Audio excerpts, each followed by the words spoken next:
Martin, Ralph, and Alfredo had been inseparable in high school. Life, however, had taken them in different directions after graduation.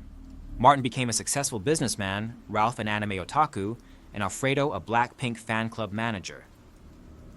The trio hadn't seen each other for over a decade when they received an unexpected offer. A strange letter, unsigned and typed from an unknown sender, invited them to work a weekend job at the old Oak Ridge factory, promising a substantial payment. Curiosity, nostalgia, and with the amount of money that will help them live through retirement led them to accept the job. The factory stood at the edge of town, a hulking relic of the past, its windows shattered and walls covered in graffiti. The air around it felt thick with an unspoken history. As they approached, a sense of unease settled over them, but they brushed it off, attributing it to the eerie atmosphere. The three friends arrived at the factory early Saturday morning. The interior was a maze of rusting machinery, crumbling walls, and endless shadows. A single bulb flickered in the entryway, casting an unsettling glow. They found a note taped to the wall, instructing them to perform routine maintenance, secure the building, and ensure no intruders entered the premises. As they began their tasks, memories of their high school days came flooding back. They laughed and reminisced, the factory's gloom temporarily forgotten. Yet, as the day wore on, the atmosphere grew heavier. Strange noises echoed through the corridors, and an unsettling chill filled the air.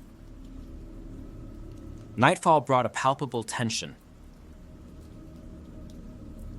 The factory, already ominous, seemed to come alive with sinister intent.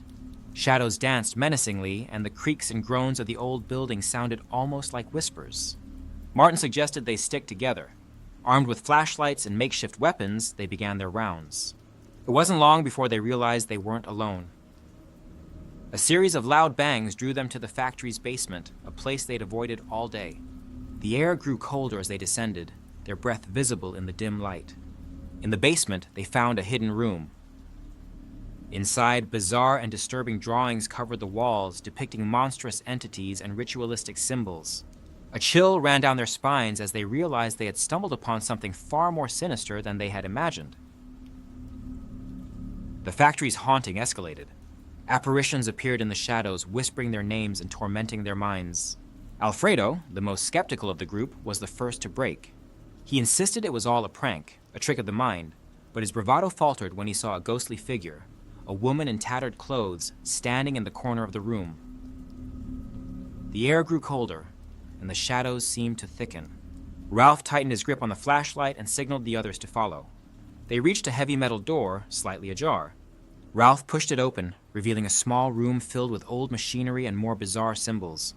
As they stepped inside, the temperature dropped further and their breath became visible. Ralph led the group, his flashlight cutting through the darkness. Suddenly, a loud bang echoed from deeper within the basement.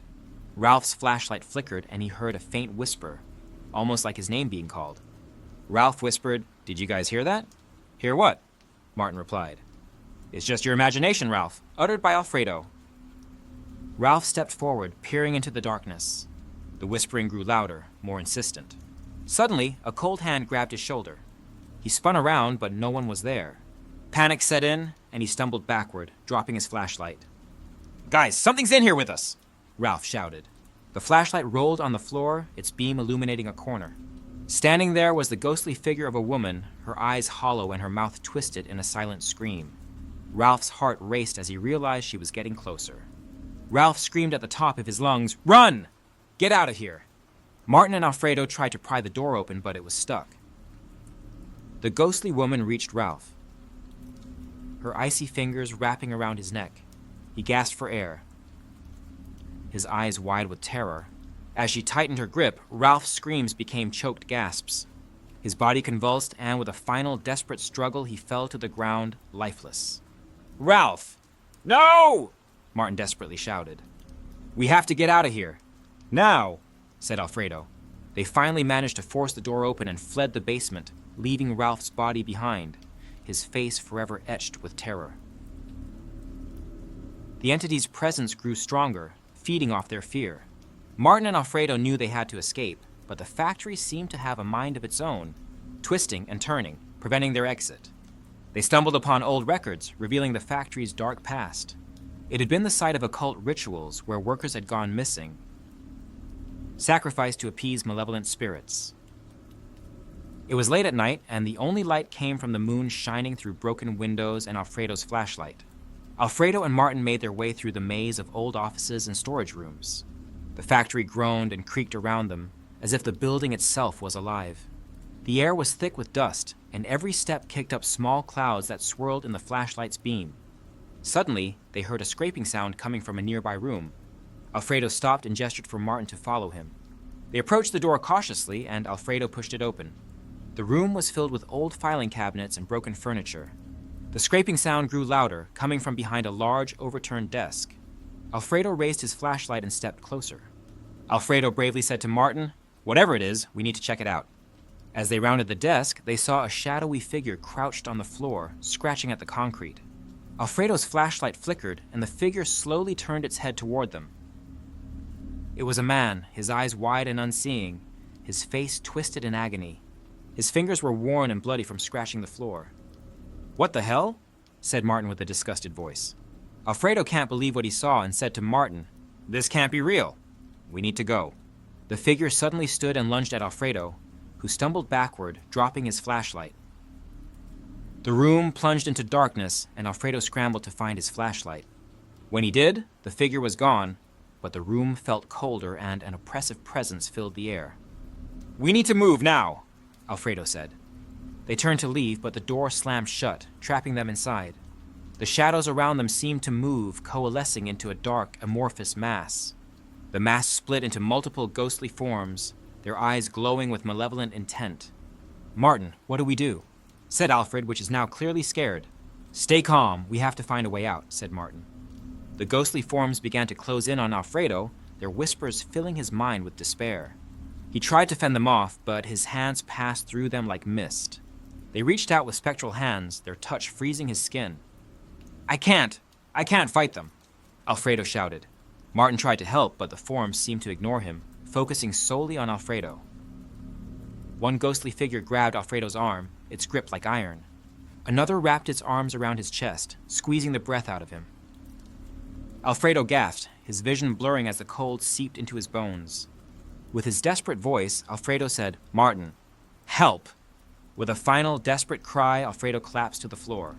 The ghostly forms dissipated, leaving Martin alone in the room with Alfredo's lifeless body. The oppressive presence lifted slightly, but the factory's darkness remained. Martin, now trembling, said, "No." Not Alfredo, too. Determined to survive and end the haunting, Martin steeled himself for the final confrontation, knowing he must face the factory's dark secrets alone. With his friends gone, Martin knew he had to act quickly and decisively. He began his preparations with a fierce determination, scouring the factory for anything that might help him. He found a control room filled with old blueprints and journals that revealed shocking secrets about the factory's history. Martin discovered that the factory's founder, Charles Oakridge, was part of a secretive cult that performed dark rituals to summon and bind malevolent entities. The factory was designed with hidden chambers and symbols to amplify supernatural energies. The workers who went missing were not merely accidents, they were sacrifices. Digging through old journals, Martin found detailed accounts of the entity that haunted the factory. It was a composite of the souls of the sacrificed, twisted by the rituals into a single malevolent force. The entity fed on fear and despair, growing stronger with each victim. Martin uncovered a ritual to weaken and trap the entity, involving specific symbols and incantations. However, it required a significant personal sacrifice and precise timing. Martin gathered materials for the ritual, chalk for drawing symbols, candles for a protective circle, and a journal with the incantations. He studied the blueprints to locate the factory's main power grid, planning to use the electrical system to overload and contain the entity. Martin set up his ritual in the factory's heart, drawing the symbols and lighting the candles. He read the incantations, feeling the air grow colder and the shadows deepen.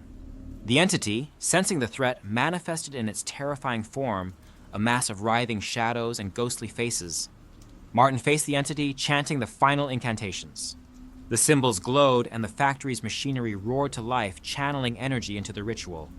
The entity shrieked and writhed, its form distorting as it was pulled toward the symbols.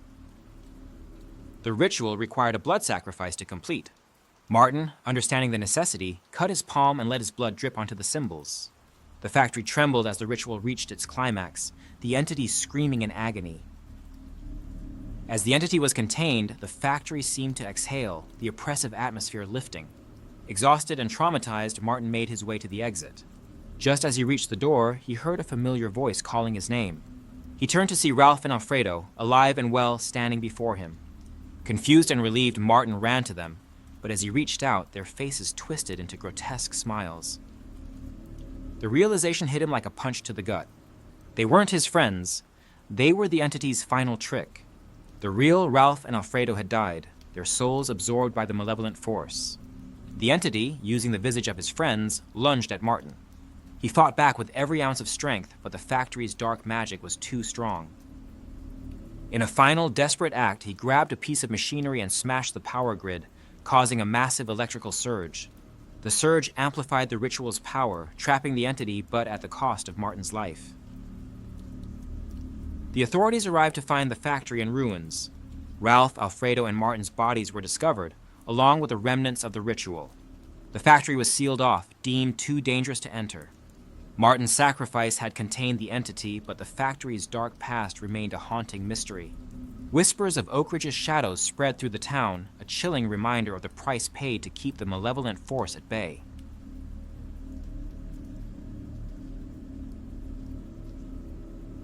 This story took place in the mid-90s when an adventurous group of friends who had been inseparable since college decided to meet up and plan for a bachelor's party.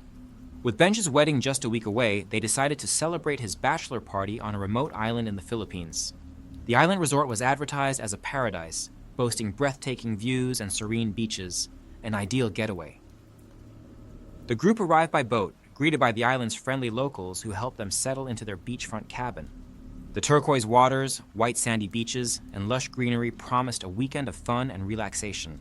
As the sun set, the group sat around a bonfire sharing stories and laughter, unaware of the island's sinister secrets. Gabby, an adventurous travel blogger always on the hunt for the next thrilling destination. His curiosity often led him into precarious situations, but his resourcefulness usually got him out. He was the group's de facto leader, always eager to explore the unknown. Lucky, an architect with a keen eye for design and detail. He had a calm demeanor and a knack for seeing potential where others saw ruin. His quiet nature often made him the observer of the group, but his insights were invaluable. Marlon, a fitness trainer with a muscular build and a competitive spirit. He thrived on physical challenges and had a protective streak, always looking out for his friends. His bold personality made him the life of the party, but he could be impulsive at times. Alter, a software developer with a sharp mind and a quick wit. His logical approach to problems often balanced the group's more impulsive tendencies. Though he preferred the virtual world, his loyalty to his friends brought him on this adventure. Benj, the groom-to-be, a charismatic marketing executive with a knack for persuasion. His easygoing nature and charm made him well-liked by everyone. This weekend was meant to be his last hurrah before settling down. The first night was peaceful. The friends explored the island, swam in the crystal-clear waters, and indulged in local cuisine. As night fell, they gathered around the bonfire again, enjoying the cool breeze and starlit sky. Lucky, the adventurous one, suggested a late-night walk to explore the island further. Reluctantly, the others agreed. They ventured into the dense forest, their flashlights cutting through the darkness. The deeper they went, the more the atmosphere changed. The air grew colder, and an unsettling silence enveloped them. As they walked, they stumbled upon an ancient, dilapidated structure hidden among the trees. Curiosity piqued, they decided to investigate. Inside, they found bizarre symbols etched into the walls and old artifacts that hinted at dark rituals. A sense of foreboding filled the air. Suddenly, a loud noise echoed through the structure. The friends turned to see shadowy figures emerging from the darkness. Panic set in, and they ran, but the shadows pursued them. In the chaos, Marlon and Benj were captured, leaving Lucky, Gabby, and Alter to escape, although amidst the chaos, Lucky got separated from the two. Gabby and Alter hid in a small cave by the beach, their hearts pounding with fear and adrenaline. They knew they had to rescue their friends, but they needed a plan. Searching the island, they found an old journal buried in the sand, detailing the island's dark history. The journal revealed that the island was once home to a cannibal cult that performed dark rituals, believing that consuming human flesh granted them eternal life and power. The locals had continued these practices, using tourists as sacrifices to appease their insatiable hunger and ensure the island's prosperity. They learned that the cult members drugged and captured unsuspecting tourists, performing gruesome rituals in hidden parts of the island. The journal detailed their methods, including the use of a specific herb to induce paralysis and hallucinations in their victims. The journal also described a ritual to expose and weaken the cult members, involving specific symbols and incantations. However, it required significant personal sacrifice and precise timing. Determined to save their friends, Gabby and Alter gathered materials for the ritual: chalk for drawing symbols, candles for a protective circle, and the journal with the incantations. They also fashioned weapons from the island's resources, preparing for a confrontation with the cultists. Gabby's experience as a travel blogger had taught him to adapt quickly to unfamiliar situations. He took charge, organizing their limited resources efficiently. Using his survival skills, he found sturdy branches and sharpened them into makeshift spears. He also used his knowledge of local plants to create a paste that could be used to camouflage their faces, helping them blend into the forest. We need to be smart about this. Let's gather whatever we can use as weapons and make sure we're prepared for anything. Stick together and we'll get through this, says Gabby. Alter, with his analytical mind, focused on the ritual. He meticulously studied the journal, memorizing the symbols and incantations. He used his programming skills to create a logical sequence for the ritual steps, ensuring they wouldn't miss a single detail. Gabby, I think I've got the ritual down. We'll need to be precise with the symbols and timing. If we mess up, it could be disastrous, says Alter. When they regrouped with Marlin, who had managed to escape briefly, he showed his physical prowess by carrying heavy materials for the ritual setup. His fitness training came in handy as he moved large rocks and branches to create a defensive perimeter around their makeshift camp. I've got your back. Let's make sure these cultists don't stand a chance against us. We can take them down if we stay strong, says Marlin. The three of them, soon joined by Lucky, who had been hiding and observing the cultists, provided valuable intel. His background as an architect allowed him to understand the layout of the island and identify strategic points for the ritual. He pointed out a clearing near the beach where they could set up the ritual, giving them a clear view of any approaching cultists. There's a spot near the beach that will give us an advantage. We can see them coming from a distance and have enough space to complete the ritual without interruption, says Lucky. Gabby, Alter, and Marlin stealthily made their way back to the dilapidated structure where they found their friend Benj tied up, surrounded by chanting cultists. The air was thick with tension as the cult leader raised a ceremonial dagger. They spread out, positioning themselves for an attack. Marlin, take the left. Alter, stay close to me. Lucky, stay hidden until we need you, as Gabby whispers. Let's do this, says Alter. Gabby began drawing the symbols on the ground while Alter lit the candles. Marlin, using his strength, silently took down two cultists standing guard. The cultists noticed their presence, and chaos erupted. Keep them away from the symbols, Gabby shouted. Marlin charged into the fray, using his makeshift spear to fend off attackers. His physical prowess was on full display as he tackled cultists and disarmed them. Alter, with surprising agility, dodged attacks and used his sharpened stick to defend himself. Gabby, hurry up! We can't hold them off forever, Alter shouted. Gabby chanted the incantations, feeling the air grow colder and the shadows deepen. The cult leader, realizing the threat, shouted commands in an ancient tongue. More cultists swarmed in, overwhelming Marlin and Alter. Lucky, seeing his friends in trouble, emerged from his hiding spot. Using a piece of driftwood, he struck a cultist trying to sneak up on Gabby. His strategic thinking and quick reflexes turned the tide. Gabby, keep going. We'll hold them off, says Lucky. The cult leader lunged at Gabby, but Marlin intercepted him, grappling the leader to the ground. The two wrestled, their struggle intensifying as the ritual reached its climax. Gabby desperately said, "Just a little more!" With the final incantation, the symbols glowed brightly, revealing the true forms of the cult members. Twisted, monstrous beings. The cultists recoiled in horror, their power waning as the ritual completed. The cultists, realizing their defeat, tried to flee into the forest. However, the light from the symbols burned them, forcing them to confront their true forms. The friends, seeing an opportunity, fought back with renewed vigor. "Don't let them escape," Gabby shouted. The battle was fierce, but with the cultists weakened, the friends gained the upper hand. Marlin, using his strength, subdued the cult leader, while Alter and Lucky fended off the remaining cultists. Gabby focused on maintaining the ritual's power, ensuring the cultists couldn't regain their strength. Just as they thought they had won, a sinister laughter echoed through the structure. The cult leader, despite being restrained, began chanting in a guttural language. The ground trembled and dark energy swirled around him. "You think you can defeat us? This island will consume you all!" shouted the cult leader. The friends felt a surge of fear, but Gabby's determination held them together. He shouted the final words of the incantation, causing a blinding light to erupt from the symbols. The cult leader screamed as the light enveloped him, dissolving his form into nothingness. The remaining cultists, now leaderless and powerless, fled into the forest, never to be seen again. The friends, exhausted and bruised, untied Benj and carried him out of the structure. As they sailed away from the island, the friends vowed never to venture into unknown territory again. The experience had scarred them, but it also strengthened their bond. They had faced the darkness together and survived, their friendship unbroken. Benj's wedding the following week was a joyous occasion, a celebration of life and love. The horrors of the island faded into the background, but the memory of their ordeal remained a stark reminder of the dangers that lurk in the shadows.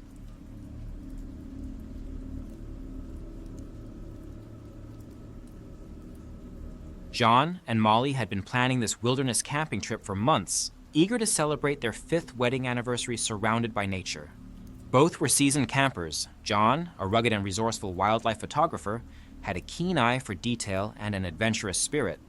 Molly, a meticulous and intelligent environmental scientist, had an intimate knowledge of flora and fauna. Together they made a formidable team, balancing each other's strengths and weaknesses. The drive to the forest was filled with laughter and excitement as they reminisced about past adventures. As the sun began to set, they arrived at a secluded clearing deep within the forest. It was the perfect spot, serene, remote, and enveloped in the comforting embrace of towering trees. John set up their tent while Molly prepared a hearty meal over the campfire. The night was calm, the crackling fire and chirping crickets providing a soothing soundtrack to their evening. They shared stories, toasted marshmallows, and marveled at the star-filled sky before retiring for the night. The first night was peaceful, but as dawn broke, Molly noticed something odd. The campfire, which they had carefully extinguished, seemed to have been tampered with. The ashes were scattered, and a few half-burnt sticks lay strewn around. She mentioned it to John, who shrugged it off as the work of a curious animal. "John, look at this." "The fire's been messed with," Molly said, frowning as she examined the ashes. John glanced over, still half asleep. "Probably just a raccoon or something, Moll. Don't worry about it." Molly bit her lip, not entirely convinced. "I guess so. Just seems odd, that's all." The second night brought more peculiarities. John, while taking photographs, found their food supplies moved from the bear hang they had set up. The rope was cut cleanly, not chewed through as one might expect from wildlife. They heard rustling in the bushes but saw nothing when they investigated. They laughed nervously, attributing it to the forest's nocturnal inhabitants. "Hey, Molly, come look at this," John called, pointing to the cut rope. "Does this look like an animal did it to you?" Molly examined the rope, her brow furrowing. "No, it's too clean. Looks like it was cut with a knife." John chuckled uneasily. "Maybe there's a squirrel out here with a switchblade." Molly laughed, but her eyes were still troubled. "Yeah, maybe." By the third night, the signs were undeniable. Their equipment was disarrayed, and John's camera, which he always left in a specific spot, had been moved. They decided to stay vigilant, taking turns to keep watch. The eerie feeling of being observed was growing stronger, yet they had no proof of an intruder. "This is getting ridiculous, John." "Someone's messing with us," Molly whispered, clutching her flashlight. John nodded, his eyes scanning the darkness. "I know. Let's keep watch tonight. See if we can catch whoever it is." Molly agreed, her grip tightening on the flashlight. "I don't like this, John. It's creepy." On the fourth night, the tension was palpable. They heard footsteps circling their campsite, slow and deliberate. When they shone their flashlights, the sound stopped and they found nothing. Sleep eluded them, replaced by a heightened sense of awareness and dread. "Did you hear that?" Molly whispered, her voice barely audible. John nodded with his eyes wide. "Yeah, someone's out there," Molly nervously uttered. "I'm scared, John." John took her hand, squeezing it reassuringly. "We'll get through this, Moll. Just stay close. It was on the 5th night that the stalker revealed themselves. John and Molly were huddled by the fire, fatigue and anxiety etched on their faces. Suddenly, the firelight flickered, casting long shadows. A figure emerged from the darkness, standing just beyond the reach of the light. It was a man, tall and gaunt, with wild eyes that glinted in the firelight. His clothes were tattered, and he clutched a long, rusted knife. He stared at them, a twisted smile playing on his lips. "Good evening," he rasped, his voice a sinister whisper. "I've been watching you." John and Molly froze, their minds racing. The man took a step closer with his smile widening. "Why are you doing this?" Molly demanded, her voice trembling but defiant. The man's smile faded, replaced by a look of confusion. I don't know," he stammered. "I just needed to see if you were real." Before they could react, a loud rustling came from the bushes behind the man. He spun around, fear flashing across his face. Out of the darkness emerged another figure, identical to the first in every way. "Brother," the second man said, his voice identical to the first's. "It's time to come home." The first man dropped his knife, his shoulders slumping in defeat. "I'm sorry," he muttered, backing away. "I didn't mean to scare you." The brothers disappeared into the forest, their footsteps fading into the night. John and Molly sat in stunned silence, their hearts pounding. The next morning, they packed up and left, eager to put the terrifying encounter behind them. As they drove away, they couldn't shake the feeling that they had narrowly escaped something far more sinister than they could comprehend. The forest, which had once felt like a second home, now seemed filled with unseen dangers. They never spoke of the incident again, but the memory lingered, a chilling reminder that sometimes the most terrifying predators are the ones that look just like us.